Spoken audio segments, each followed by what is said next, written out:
സ്വാഗത സുഹൃത്തുക്കളെ, കണ്ടോ ഇതെന്താ സാധനമാണെന്ന് മനസ്സിലായോ? ഇതൊരെണ്ണം കഴിക്കാവേ. നാടൻ അമ്പഴങ്ങയത്. ഇതെല്ലാം ഒന്ന് അടർത്തിയെടുക്കട്ടെ. നല്ല രസമല്ലേ കാണാൻ. ഉപ്പും വെള്ളവും കൂടെ തിളപ്പിച്ചതാണേ. ഇതൊന്ന് വാട്ടിയെടുക്കാൻ വേണ്ടിയായിരുന്നു. നല്ലെണ്ണ കുറച്ചൊഴിച്ചു കൊടുക്കാം. ഇത് കടുകിട്ട് കൊടുക്കാം. ഉലുവ ഇട്ട് കൊടുക്കുവാണേ. കായം ഇട്ട് കൊടുക്കാം. ഈ വെളുത്തുള്ളി ഒന്ന് ചതച്ച് എടുത്തിട്ടുണ്ടേ, അതും കൂടി ഇട്ട് കൊടുക്കാം. ഒരു ചെറിയ കഷ്ണം ഇഞ്ചി അരിഞ്ഞ് വെച്ചില്ലേ, അതുകൂടി ഇട്ട് കൊടുക്കാം. ഇനി നമുക്ക് കറിവേപ്പില ഇട്ട് കൊടുക്കാം.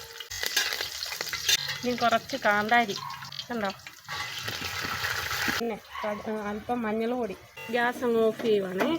ഇനി തിളപ്പിച്ച് വെച്ചിരിക്കുന്ന ഉപ്പും വെള്ളവും കൂടി ഇതിലേക്ക് ഒഴിച്ചു കൊടുക്കുവാണേ.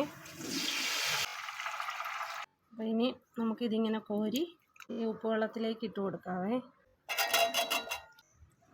കണ്ടോ, ഫ്രിഡ്ജിൽ തന്നെ സൂക്ഷിക്കണം കേട്ടോ. അങ്ങനെ നമ്മുടെ അമ്പഴങ്ങ ഉപ്പിലിട്ടത് റെഡിയായി.